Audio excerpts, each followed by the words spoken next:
guys, welcome back to Dr. Jim and Jody's show. Jim is on FaceTime. We're trying to make this work. And this is Ben. You guys, I'm so honored and excited for you all to meet him. So if you want to just tell us a little bit about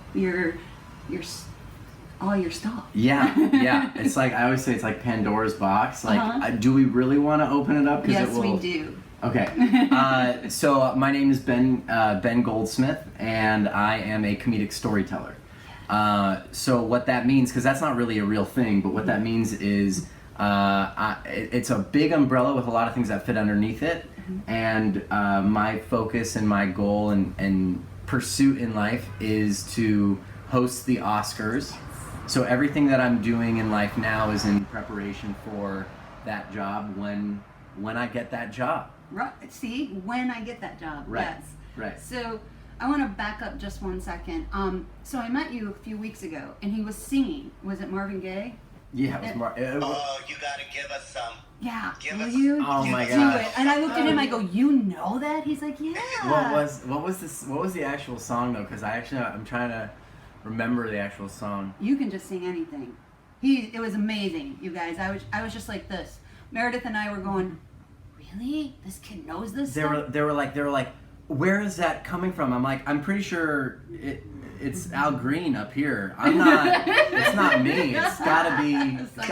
They're like, no, it's you. And I was like, all right, well, at least it's us together. We're in unison right now. I don't want to take all the credit. Right. What was? I mean, I'll sing. I just want to know the song because I can't. Because if you give me everything, right? If the choices are endless, it's really hard to focus. Okay, are you Googling? Oh, there you go. Oh, sexual healing. Go ahead. Wait. Hold on. You ready? Okay, I don't even wanna. Okay, wait, hold on. It was an Al Green. Hold on, it was Hang an on, Al Al Green. Green, It was an okay. Al Green song. If I'm gonna do this, we gotta relive the moment. You were having difficulties, Baby. All right. It won't stop. Was it Let's Stay Together? That was sexual healing. That was sexual healing. Yes. Very important, by the way. We should talk about that for a little bit. Sexual healing is very, very important. That was our segue into how we wanted to talk about that. This was the one. That's what it was. Yeah. So it was Al Green, Let's Stay Together. So Okay. this is going on, Okay. right? And we're gonna give him the verse because it's his. And I don't know the words, so I don't want to mess up something that's already so good. All right, so let's relive the moment. So I was working behind the bar and I was washing dishes, like cups, right? Just washing cups, just minding my own business, working hard, right? Because we're working a very busy bar. So this is on our playlist right now, and we're about to get our way into the pre-chorus to get ourselves into the chorus, and then that's when I'll jump in, right? So I'm maybe washing some bucket glasses and maybe some pint glasses or something, and I'm feeling it. You need the shot. I'm feeling good this night. Working there. I'm always feeling pretty good when I'm working there, because work is good, right? Mm-hmm. We all got to do it, right? All right, here you go. Let me tell you that. All right, here we go. I want to go where he goes high, because that's the fun part. There's a lot of preamble, I'm sorry. Foreplay for your sexual healing. Right. Yeah! Ooh! Let's stay together. Weather. It's something like that. Weather. And if it's good or bad, make it happy or sad, yeah. Right? It's something like that. Right. Anyway, so I was just grooving along. I'm just having fun. I'm just like, wow, this guy is a master. And I want to just like play with him. And anyway, So Jody and Meredith are right in front of me, and they're like, where is this angel's voice coming from? Like, the speaker's right above you. And they're like, no, it's you. And I was like, well, I don't know about that. And so they were like, are you a singer? And I was like, yes, because it's, like I said, under the umbrella of storytelling, writing music and singing and making music is part of storytelling. It's just one avenue of my focus and my direction, which is all, like I said, leading to one day hosting the Oscars. So whether I'm making music or whether I'm creating animations or whether I'm doing stand-up or improv or creating short films or packaging shows, it's all with the intention and the effort, or DJ hosting, emceeing weddings, bar mitzvahs, and live events, which I do as well, which is all part of, this is the most important day in this family's life, in this community, right? Mm-hmm. So the stakes are high. And there I am, and I'm the MC and the host, and I'm to not only be aware of the celebration and the meaningful event that it is, but also at the same time be casual and approachable, as well as being droll and somewhat entertaining without taking away from the importance of the evening and what that is about. So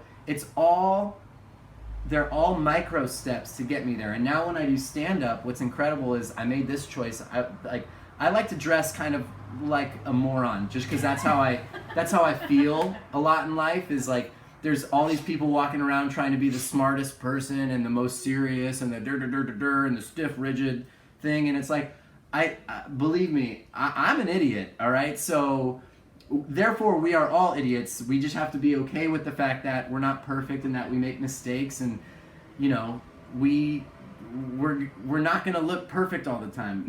We're gonna be human. Well, like last night, he was all hair slicked back, little tie on, nice shirt, and he was like, "What should I wear tomorrow?" I go, "Be you." And so he comes in on his bicycle, messy hair, t-shirt, and I'm like, "Yes, that's exactly it." Like you can wear all these different hats. So. Which is true, yeah. and so when I perform stand-up now, I dress for my stand-up shows as if I'm already subconsciously trying to show you that I'm ready to host the Oscars. Or maybe not ready, because I'm not. I've got a lot of years ahead of me and a lot of things I need to do before that. But I'm already, so now when I do stand-up, I wear a, almost like a velvet jacket, and I have my hair done just a little bit, and that's because I want the audience, whether they know it or not, I just want them to start experiencing me as somebody that could host the Oscars. Like, that guy could do that. Right. He kind of looks the part, you know? Yes. So let me ask you this: like, as far as like goal setting with the Oscars, like that, I mean, that's reaching for the moon, right? Oh yeah. And when people set their goals like that far in advance, like, but you're not necessarily sure on how you're going to get there, like, what's your day look like? How are you preparing for that? Especially since have you ever been there? No, I have never been. I've been to the Grammys once, working valet, and then I got to go to some after parties because a friend worked there. But I've never been to the Oscars, not yet. What I do is it's almost like. 1 second. Yeah. You listen to your verbiage, which is huge on law of attraction and prayer, and that is not yet. Like it's not it's when I do, which is huge, absolutely huge. So I'm sorry. Go ahead. Yeah, and that's the thing. I mean, I was telling Jody last night that my destiny feels almost already written, and it almost feels like I'm just living it out. But that doesn't mean I'm getting complacent. That doesn't mean that I'm resting at all. It just means that I'm very lucky. I'm very blessed to know what it is I want to do in this world. I think that is something that is really hard for a lot of people, is they just don't know what their thing is and what they're supposed to be doing. And then, oh my God, they get caught in this job. And oh my God, it's because they didn't have enough time to figure out what they truly love. So here they are now making money, and now they don't want to forego that money. So now they're idolizing the false god, which is money, because that's the thing that kept them safe for this amount of time, but it's no longer true for them anymore, and yet they still do it because of the fear of leaving that safety that is actually relatively not very safe at all. In fact, it's very damaging and very stifling and keeps you stuck. It's almost like a molasses where you think it's sweet, but it keeps you far more stuck in your own repetitive kind of grind, or not even a grind. It's just kind of like a rest almost. So like, yeah, I think that's really important for people to understand. Is like if you're not waking up with an excitement for your day to get, to do whatever it is that you're doing, you got to really dig deep and figure out what that is for yourself, and to go back to surround yourself with other people that are doing it, right? Because it is scary to do that. So to get back to your question, like when I sent you the email and you're like, so because all I said was, Jim, we're interviewing this guy, and you're like, well, why? And I was like, this kid's a millennial. He gets it. He understands it. Like I know you're gonna be there wherever you say you're gonna be. But his email was like this of everything that he does in a day. So like, just tell all your different companies, and like you're working with Fox and all of that. Yeah. And Monday nights your film. So my a typical day looks like I wake up. Well, it usually starts the night before because I don't sleep much. It's usually I get done with work at the restaurant that I work at, which pays my bills in order to keep all of my ventures afloat, because I have to pretty much invest all the money I make into my companies in order for them to, exist, right? If I'm not growing the businesses, they're dying. And so, But your job is your investor to your future, so there's exactly, no resentment on that. exactly. Yeah. And not only that, but my job, which is working at this restaurant, has refined me in a way that I never anticipated. It has shown me a level of professionalism that at first seemed unattainable or out of grasp. And it showed me how much more capable I am of things that I had no idea I was capable of, and how I'm perceived and how I'm received by the community. It's incredible. So every day I wake up, the first thing I do is I read. I typically read, if I'm in a novel, I'll probably read the novel, but I usually actually read a book called Verbal Advantage, which is almost something that I do continuously. And that's literally a vocabulary builder, because I love words and I love language, and I think that we're in this kind of phase right now of society where everything's got to be huge and the biggest, and it was the smallest, and it was the biggest, and it was the hugest, and we're getting away from just communicating how things actually are and being specific, and we're forgetting that English is one of the most prolific languages with the most words that you can define things in such a rich and specific way if you just know what you're saying and know that we have those tools available to us. So instead of having to be all circuitous and go around and have these big blanket statements for things, it's like, why can't we get more specific? So I think that language is very important, and if it's a tool, it's like, let's use it. We have it at our disposal. Why not? And sometimes I actually now worry about sounding pretentious, because I'm using words that a lot of people are like, oh yeah, you just throwing that word around. And it's like, no, I'm just trying to be specific, please. It's not me trying to, elevate myself in front of you or do this conversation of I'm better than. It's not that. It's just I want to exercise words that have been forgotten. And so I start my mornings usually reading Verbal Advantage.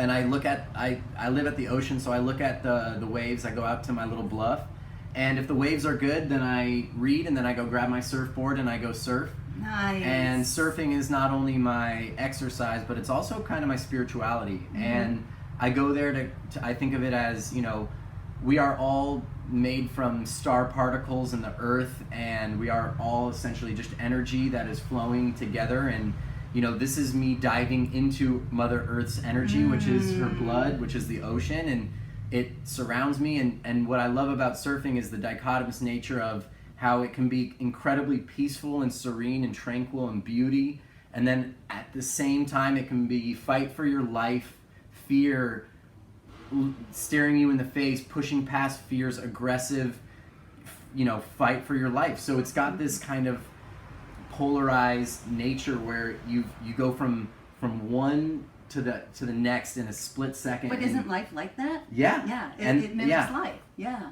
So I then surf, and then once I get done with that, it's usually around 10 or 11 a.m.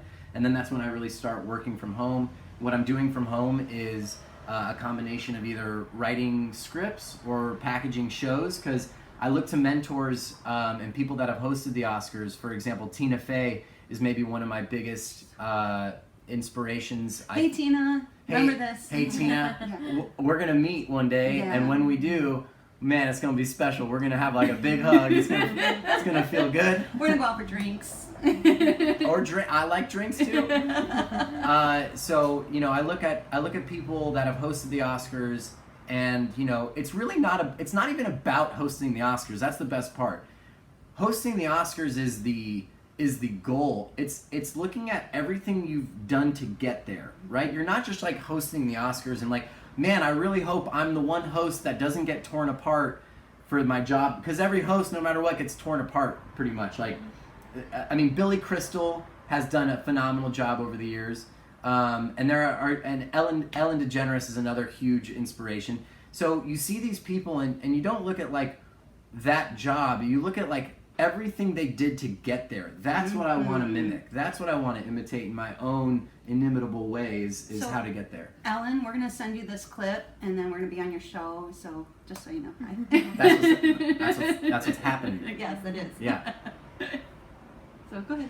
Okay, so wait, where were we? 11? Okay, so I'm now writing, and I'm also, you know, emailing and whatnot. So I run 3 businesses. The first one and the most important is called Dumb Owl Productions, and which is a production company that is focused on comedic storytelling. So anything from, and not only comedic storytelling, let me be clear, comedy is the product of honesty, right? So storytelling is what I cherish and what I nurture, and good storytelling.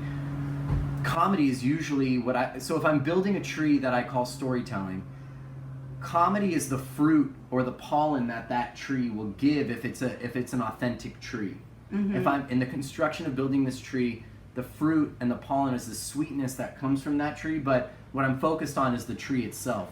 I'm less worried about the funny. The funny will happen if I'm doing a good job of being honest.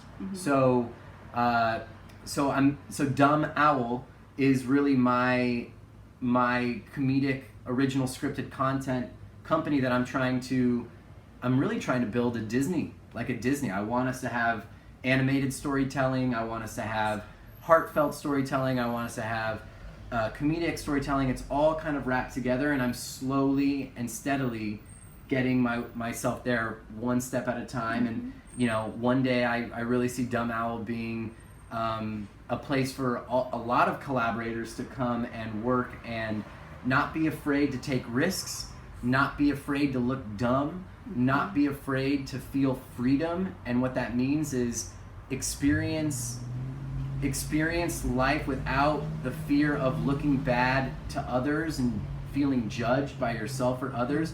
So it's a place where you can access the parts of life that you don't get to express a lot out of fear. And that's what I want to move away, and I want to empower and encourage people to dive deeper than they've dived, you know, go into the depths of their heart and express themselves, because that, I think, unlocks happiness. What do you think that is for most people that holds them back from doing that? Unfortunately, I think it's fear. It's fear that comes from looking bad, or fear from being perceived as foolish or dumb, or anything that might not make you look good, whatever that means. You know, I was telling Jody a little bit that there's we've come to a place in life where our Constitution says in the pursuit of happiness, right? But happiness isn't that much harder, even though it's still just as hard, because I think what people are pursuing now is a pursuit of perfection, which is this like, we need everything, because we are fed. It's not hard for us to eat. For some it is. And I don't want to, you know, not say that that's hard for some people, but we're at a point now where we're gluttonous in a lot of the things that we do. And so I think that if we're really honestly pursuing happiness, it's not as hard. It's just that we always want better, and we always want more, and we always want things to be just right, and things break down all the time.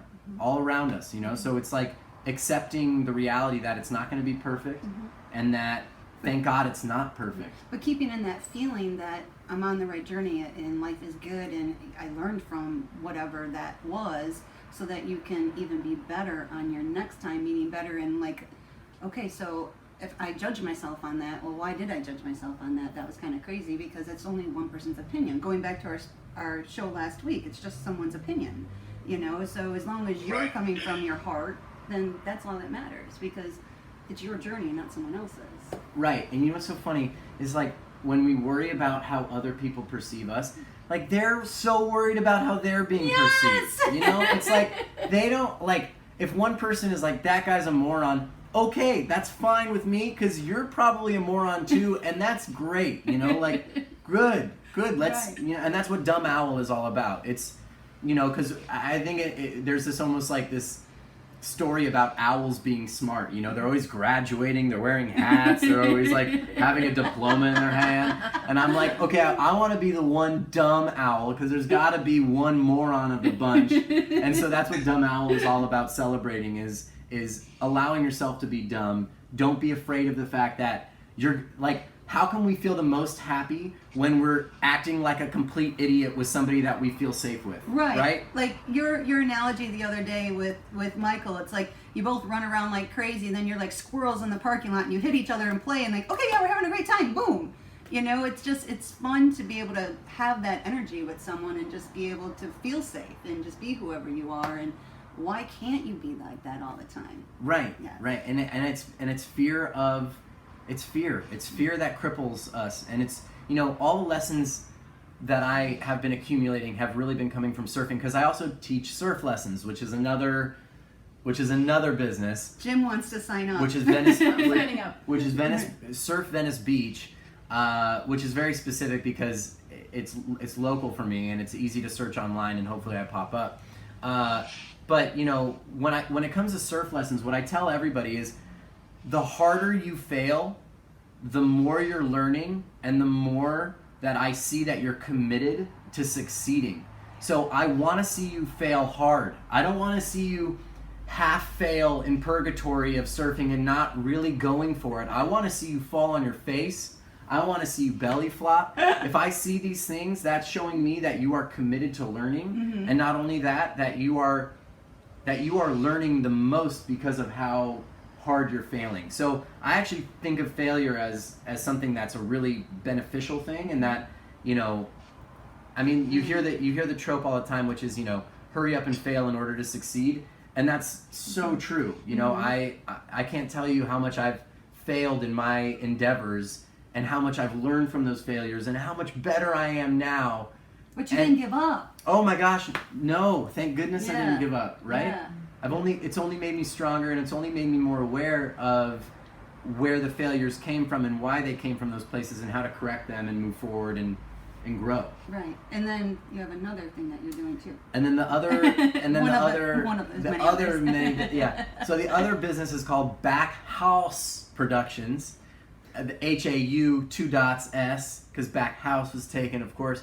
So it's Back House Productions, and Back House Productions is my DJing, hosting, emceeing live events. Awesome. And that's the coolest gig in the world, because, like I said, each time I'm there, I'm practicing for the Oscars in a way, and at the same time, I'm also sharing my energy with people who are in love in their families and their communities. And celebrating. And that's it. Yeah. And that's the thing. Like, I love it so much because it's the time when people are truly celebrating, and I love being around that energy. And not only that, I like fueling that energy. And so what tends to happen is, because I love to dance, and as I'm DJing, I get really dancey and I get really inspired. You know, people have said this to me. They're like, okay, I'm just watching you have so much fun, and it's making me have fun, and I'm done with the conversation. I'm going to go dance now. I just needed to let you know it's because of how much fun you're having and your energy that's making me want to express myself. And that's really, I think, the gift I've been given in life is this kind of energy that is ineffable and very, very big and constant. And I attribute me and my girlfriend breaking up to it, which is like, I'm exhaustingly optimistic and I'm exhaustingly positive, and it's really nice in small doses, but all the time it's almost like disgenuine, where you don't believe it, and you're like, there's no way that that's authentic. And I'm like, yes, it is. Like, it's, and this is why I failed as an actor. I grew up wanting to act, and I failed miserably as an actor because my personality isn't believable. If you film me doing a script, reading something, and I'm doing it authentically to me, people are like, whoa, whoa, whoa, whoa. Nobody acts like that. Nobody behaves like that. And I'm like, I do. That's not me acting. That's me playing myself, and I am big. You know, so acting never worked for me because it was everybody trying to have me go micro and try to fit into some tiny little hole, and I'm like, oh man, I do not want to live in that space. Right. That is so confining. Yeah, it's tiny. Why can't others live bigger and live with colors shooting out of their face and their everything? I want it to pour out of you, you know? Right, yeah. So that's why I'm not an actor. I do act and I can act, but I'm not an actor. I'm a comedic storyteller, and there's a very big distinction there. Acting to me is a very limiting profession, and those that love it and want to do it, there are many. Go for it. For me, I think of myself as somebody that wants to create the vision and have us all collaborate in order to get there together. So I like to empower actors now, and the best thing I can do as a director and as somebody that creates content is creating the atmosphere and the environment for people to feel the most comfortable in order for them to bring their best work to any given product or project. So now that's my main job, is I want to be a facilitator for people to feel safe and comfortable and encouraged and empowered to bring their best work to any project. And that's my only job as a director. And if we need to get a certain performance out of somebody, we'll get there. But it's really making sure people feel good and feel supported and you know, are living without that fear, without that voice. What's your gig with Fox? Okay, so I made a show with my ex-girlfriend a couple years ago for YouTube. It's called Lovers United. It's a relationship sketch comedy show where we try to show the real sides of relationships. You know, it's so funny how whenever we're on Instagram with our couple, we're always like, this is the best we look, and oh my god, look, aren't we perfect? And then like the second the phone goes off, it's like, oh my god, I hate you. Why? You know, we're like, never, hey, it's all about me. Right. So we're not portraying reality, and so what I wanted Lovers United to be would be an honest portrayal of what it's like to be in a relationship. So if you go to dumbowlproductions.com, or if you go to YouTube and type in Dumb Owl, one of our main flagship shows is called Lovers United, and it's all about what it really feels like to be in a relationship, and it's funny. So and we broke up. So and it's funny. And he learned. Yeah, we're done. Next. Swipe left, swipe right, bumble. Right, done, over, we're over.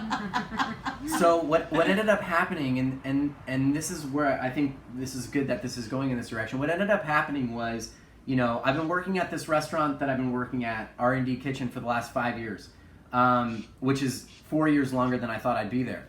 And I'm so happy that I've been there this long, and I'm so grateful because the tangible opportunities that I've talked about have been me refining my professionalism and getting into a point where I feel like I'm capable of far more than I thought I was in a professional atmosphere. But the intangibles that have come from this job have been the people that I've met, Jody being one of them, Meredith being another one, now you, Jim, Peanut, right? And these are intangible. Should we show Peanut? Yeah, we need to get Peanut. Everybody, this is Oh my! Peanut. I know you were just sleeping. I know. He was very upset that Ben was sitting this close to me. I know, but now we're making strong eye contact.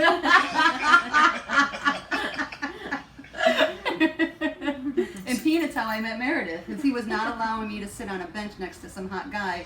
He was growling at me, and I was like, all right, well, I'm going to go sit next to Meredith then. And then he jumps on my lap, and I've been staying with you for years now, since. So go ahead. So here's what happened. I'm working at the restaurant, and a guest says to me, you know, Ben, you're funny. What are you, an actor? And I'm like, not quite. I'm a comedic storyteller. But that's not a thing. So why don't I give you my card? So I gave him a dumb owl card, and he comes back a week later, and he goes, so I watched your stuff, and you've got something really good going on. And his kids are now quoting some of our episodes. Fun. So they watched it too. And he goes, you've got something really good. I work at Fox. I'd love to bring you in and talk to you. And I was like, great. And he's like, no, I want you to take this seriously. I'm like, yeah, I am taking it very seriously. I just said great, you know, I'm like, yes.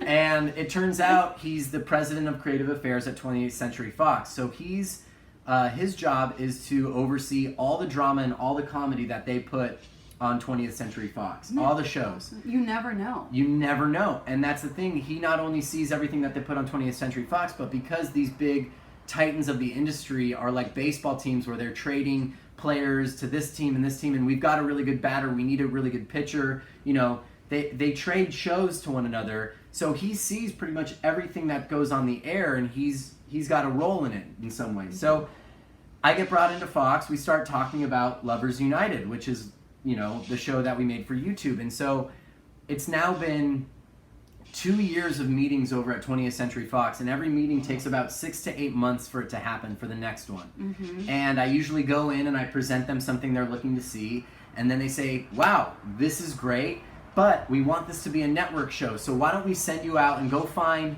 one human trait that makes us all human, something that makes us all real, because we want this to be a network show. So we need this to appeal to 14-year-olds and 74-year-olds alike, you know? Mm-hmm. So go find that. Okay, so then they send me away, and I go find that in about a week, and I'm ready.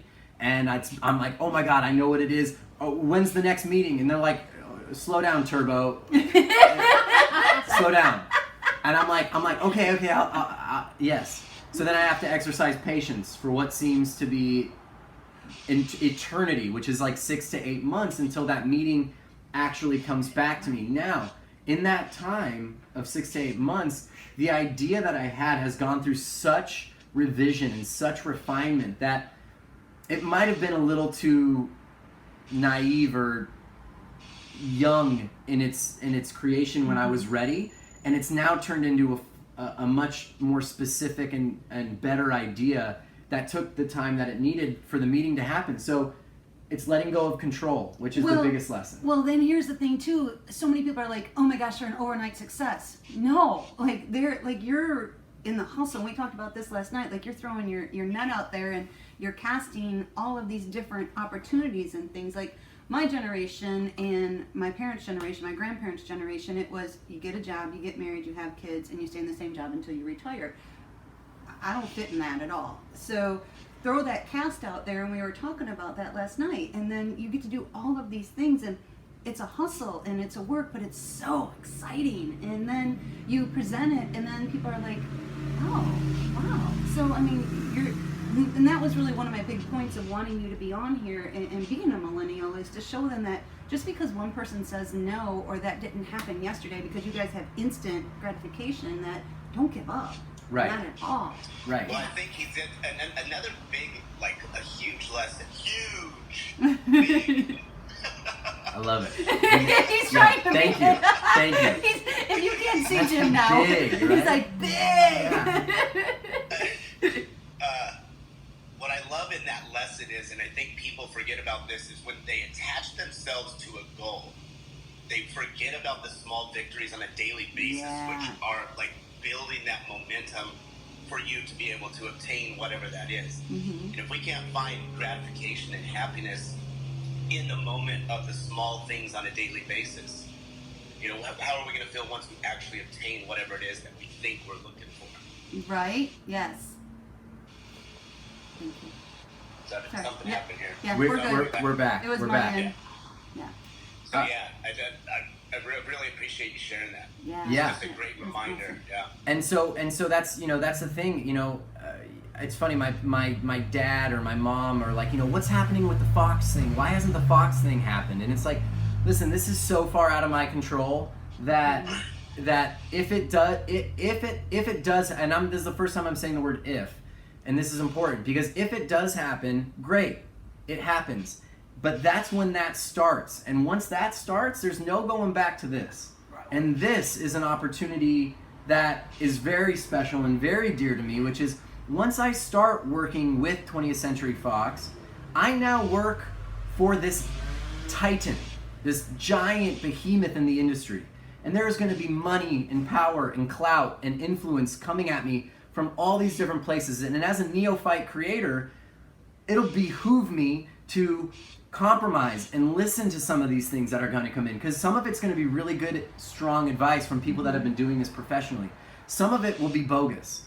Some of it I'm going to have to accept. Some of it I'm going to have to turn away. But all of a sudden, what it now creates is a new frontier where, no, I'm working in tandem with a much bigger entity, and that's going to be, it's going to present different challenges and different frustrations and different hurdles that I actually may not like more than what's bugging me about it not happening yet, right? So it's almost like right now is the opportunity that my 35-year-old self is going to look back and say, hey, quiet down.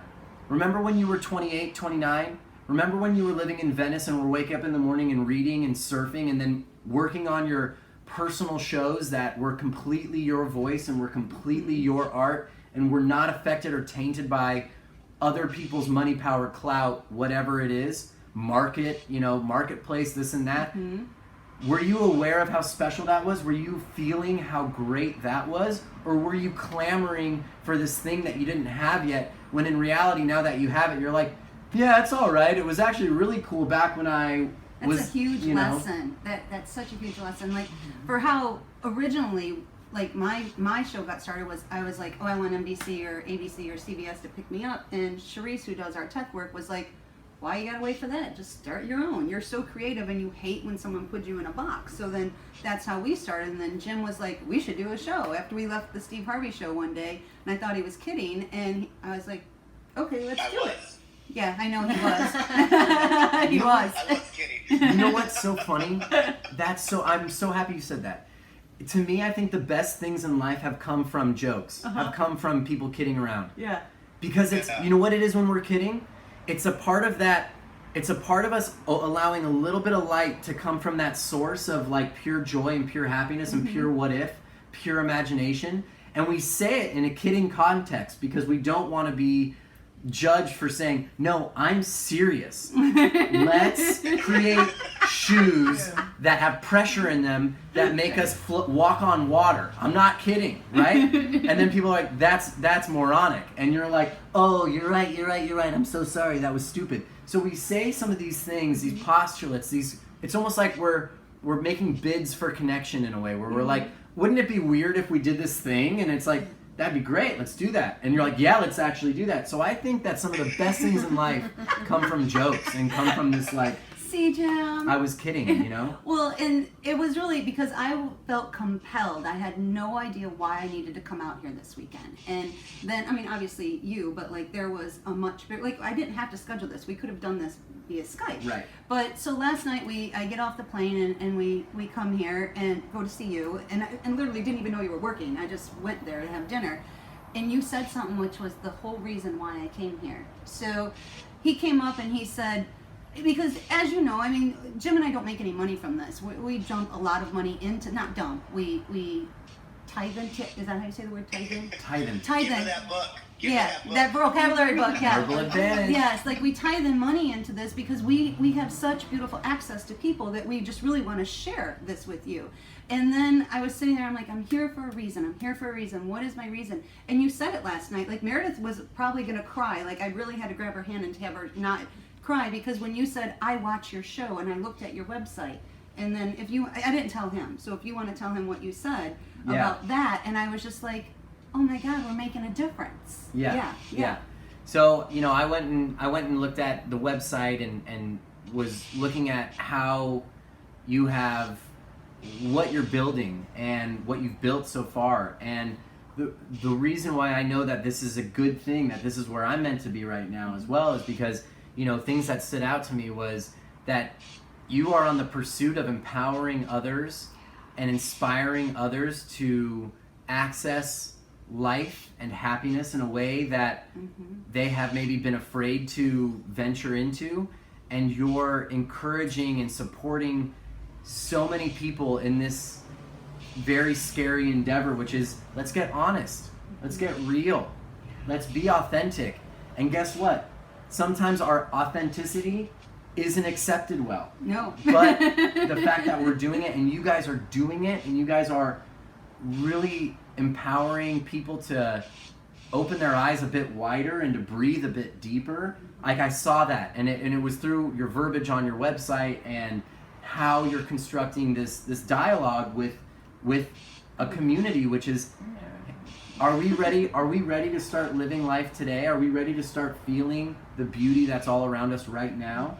So start living on top of that honesty and that truth, and you're gonna dive into the depths of what life has to offer, as opposed to, you know, I mean, as happy as I am, I mean, we are all this close away from cutting it off, right? We're all like, why am I here? Why am I doing this? What is the reason? Let's just end it, you know? And I joke about that, and I know it's serious, really serious for a lot of people, and it is serious, but it's like, you're given a gift, and it's up to you on if you want to use that gift. And I think that gift that we're given is energy, and you guys are beacons for that. So thank you so much. Thank you. I was just like, when he said that last night, I was sitting there and I was just trying to take it in without being like, okay, thank you. And Meredith was like, I feel like, because Meredith and I are so close, and she was like, I feel like he was talking about me too, you know, because she comes to, when I'm out here, she takes me all the places that we need to do this for. And so thank you. Like, seriously, that was, yeah. I really appreciate that. Thank you for saying that, because that's probably my biggest challenge has been, is not being able to see how it lands on the other side of this, what we're doing, when people are watching or listening. Like, we don't, you know, it's an interesting endeavor to be in, not knowing what is going on the other side when people are listening. Right. Yeah. You know, but it's such a testament to you guys and the power of what you're doing, because, you know, you're doing this almost blind, right? Where you're doing it and you're going and you're not sure how it's being received or perceived, or if you've built this island with this theme park on it, and if anybody's going to this theme park that you've just built, right? And it's funny how, despite not knowing that for sure, what you do know is that the work is powerful, and what you do know is that it means something, if not to you and to Meredith and to me, at least a few more, and if not a few, a throng of people, right? So, and that's the thing, like, it's so, I remember me and my ex-girlfriend we were making one video. The goal for that year was, let's make one video a week for 52 weeks. Let's just see if we can do it, right? And this means that we're scripting on Mondays, we're shooting on Tuesdays, we're editing on Wednesdays, but by the way, we're already in the restaurants working 36 hours a week at nights. And then on every Sunday night, when I get done at the restaurant at 1 o'clock in the morning, I'm home editing all night long until 8 a.m. to wake her up in the morning so she can quality check the video that we're about to put out. And then I go right back into work at noon that day, and I get done at 4, and then we're back. And Monday night was actually our one night that we had off. And I wish we would have taken the time to really nurture and care for each other more, because that's what went lost in this endeavor. Because Tuesday we're back at scripting. Tuesday we got to have scripts ready. Wednesday we got to be shooting. Oh my God, it's already Thursday and we haven't shot. Well, we got to shoot now, but we're already at the restaurants. Oh my God, are we going to make this work? And we did that for 52 weeks. There was 52 weeks of my life where every Sunday night I didn't sleep. And that's what I got used to. And that's actually what I ended up loving. You know, she would tell me, Ben, you need to sleep. I'm like, there is no time. I wish there was time, but there's not. This is what must happen. And believe me, it hurt every week putting so much labor into something that you love, that you think is powerful work, and seeing that it only got 70 views. And you're like, wait a second. This is good though. This is funny. This works. This is honest. I see the other content that people are putting out. It's garbage. What is not working? I would want to bang my head against the wall. And you know what's so funny is it needed more time. It needed like a wine. It needed to ferment a little bit longer. It's so funny. Now we have one of our videos, right? One of our videos just in the last 4 weeks went from 70,000 views to 100,000 views in 3 weeks. Wow. And that's our first success, and we're not even together to celebrate that, right?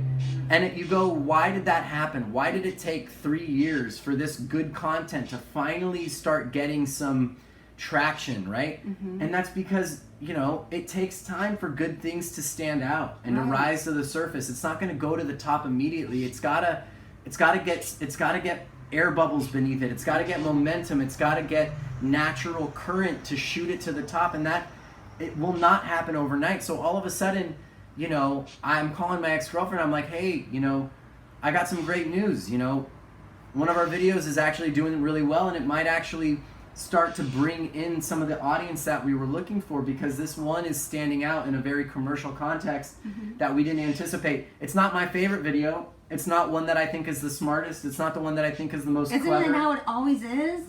It's one that I thought was like, yeah, that works. It's got a lot of commercial appeal. Okay. It's not the one that I think matters the most, but that's the thing. It matters to a lot more people, and that's really special, you know? Right. Yeah.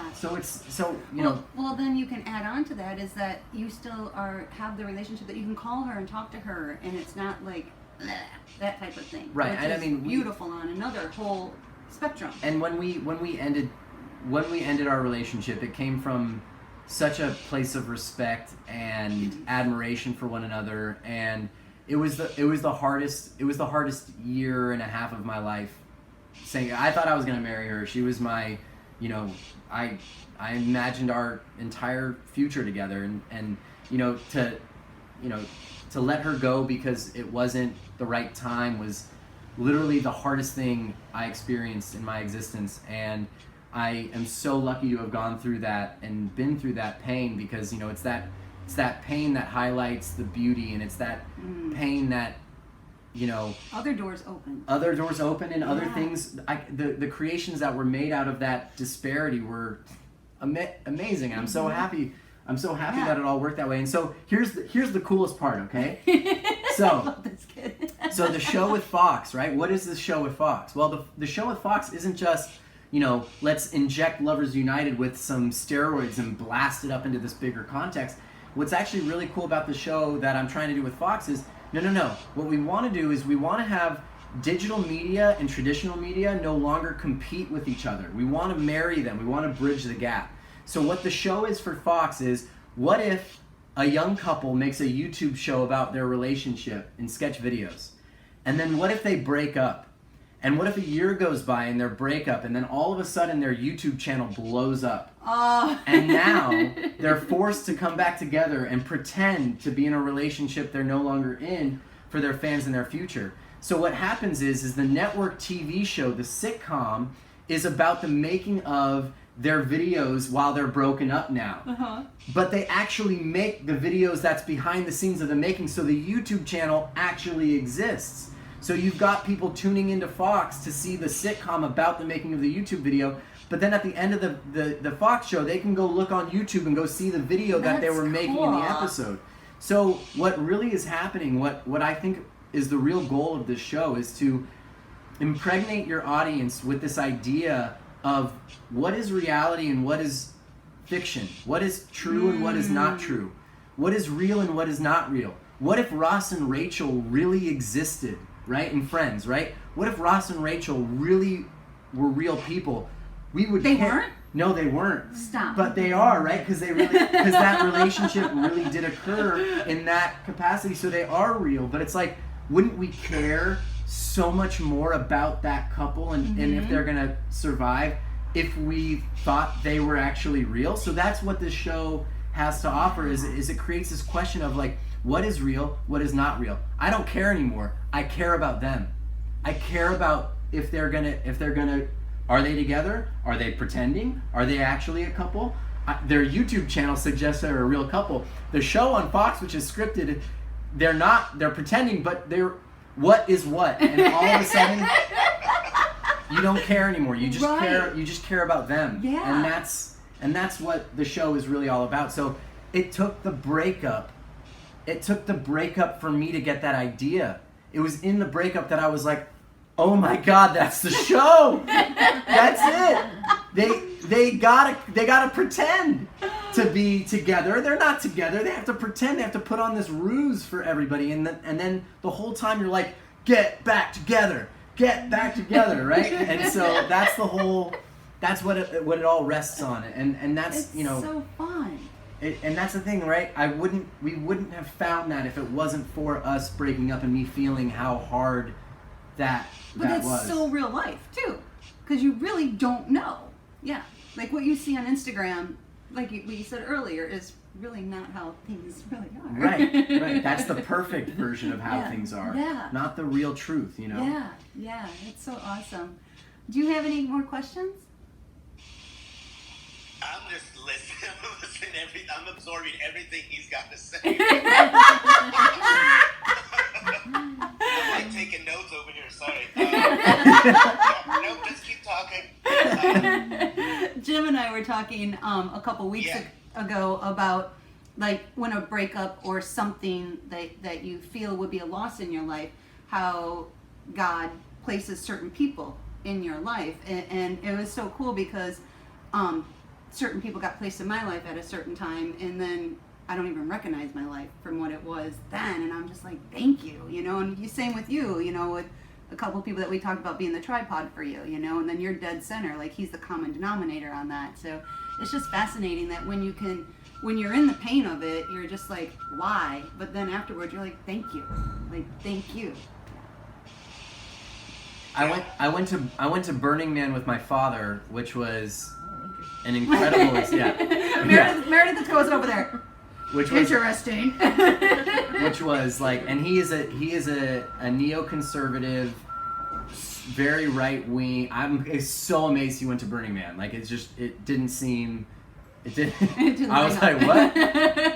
And one of the biggest things we discovered there together was about letting go of control, about the things that we can't control, and accepting what is as what is, and not fighting. You know, the more you fight what is and crave controlling your reality, the more trapped you become. You put yourself in quicksand because you're trying so hard to make things what they're not.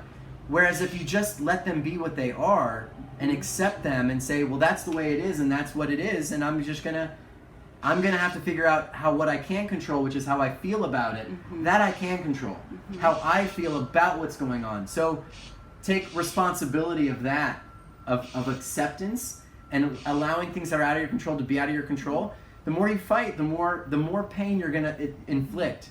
Yep. It's gonna be and that's the thing. We had this one night where our structure that we were staying in collapsed, and people got hurt, and it was very serious. And when they had to close down the whole thing because the engineers needed to come and inspect it, and my dad was getting in everybody's faces and was like, why can't blah blah blah, and getting so mad, and I'm just like, oh my God, I'm watching and I'm in shock, and I'm embarrassed a little bit, and I'm like, should I intervene? And I'm like, no, this is out of my control, but he's trying to control all these things that are so out of his control, so out of his frame, and I'm watching how upset he's getting, and I'm watching how upset he's making other people, and I'm going, this is my father, this is who he is. I want him to be so different right now. I want to control how he is and make him not this person. And yet, so valuable. All I could do was sit there and listen and watch, to my dismay, and watch him almost get into fist fights with people that are just trying to explain to him, hey, that we're taking care of it, and we're the ones that are responsible to take care of it. Let it go. And he could not let it go. He almost wanted to snake his way around these things and constrict it all. Protect too. Yeah, and I mean, and he also wanted to prove himself valuable. He wanted to provide value for something that didn't require him to be on it. And it was like, I mean, I was just watching and I was like, this whole lesson here is all about letting go of control and accepting that my father is who he is. Love them where they're at. Is that what you say? Love people for who they are or where they're at? You gotta meet them where they're at, right? Yeah. So But that's such a valuable lesson, especially because it's your parent. And I don't care how spiritually evolved that you may have been in your life, your family can trigger things inside of you very easily. So then you just sit back and you're like, that's my dad, you know, that's who he is. So Right. I love you. You know? Yeah. Yeah. And that was it. I love you. Yeah. And, you know, let's move forward. Yeah. You know? Yeah. That's so awesome. That's Yay. beautiful. Yeah. That's great. Man, I really appreciate your time. This is great. Yeah, Jim, me So too. much insight. I mean, I really just want to acknowledge and thank you for who you are and exactly what you're doing and that voice that you have that you're giving and shining to people, because it is a true inspiration. So Thank you, Jim. thank Thank God. you. I'm And Jody, blessed. thank you so much. I'm blessed to be on this call today, so thank you. Yay. Thank you so much. I too am experiencing just feeling incredibly happy right now and incredibly fulfilled. I mean, I was telling Jody, you know, I've been wanting to be interviewed in some weird, you know, because the thing is I have to keep so much of what I do, so I have to keep it to myself so much of the time because it's not about me. I mean, there's so much going on in this world, and it's so trivial to think that, you know, I have any real significance in this construct of life, right? But you do. And I do, and I'm aware of that as well. But you know, I can't live on top of that every single day. You have to be a little bit more considerate. You have to. I think listening is probably the biggest key to life. Is how are you listening, and how are you accepting what somebody else is offering you, whether it's a conversation. You know, everybody asks me, because I teach improv and I work on improv a lot, and you know, people are like, how do you just come up with stuff in the moment like that? I'm like, That's Jim. do you understand that we've never had this conversation before in our lives? We've never rehearsed this conversation, and yet we're having it.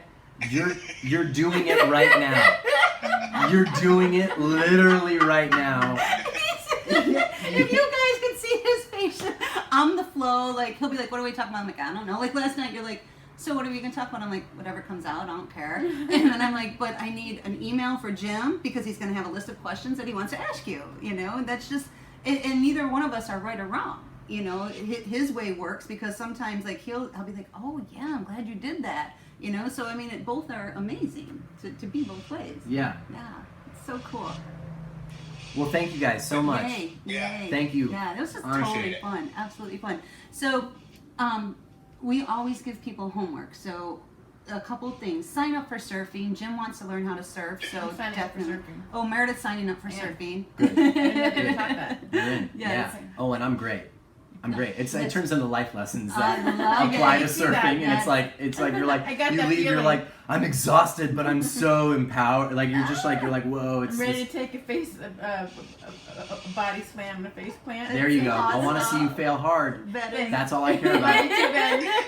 So if I may, just real fast, Yeah. I'm terrible at promoting myself because I find it to be this very selfish thing, but I need to get better at it. Yes, so please do it. here's the Right thing. there.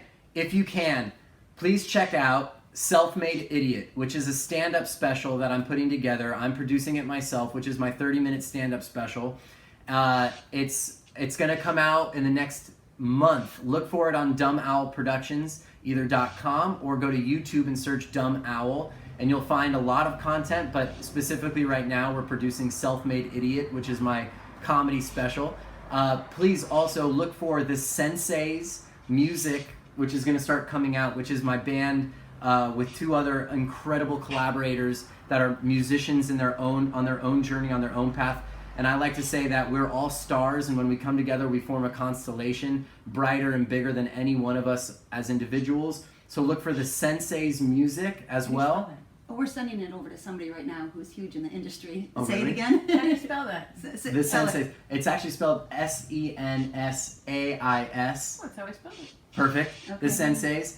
And also there's one more. Oh, just Dumb Owl. Just go if just go to Dumb Owl and check it out and have fun and Yes. be dumb. Stay Yes. dumb, people. Have fun. Have fun. Love you Thank guys. you so Have a great much. weekend. Love you right back. Bye, Jim. Oh, it's so excited. This was awesome.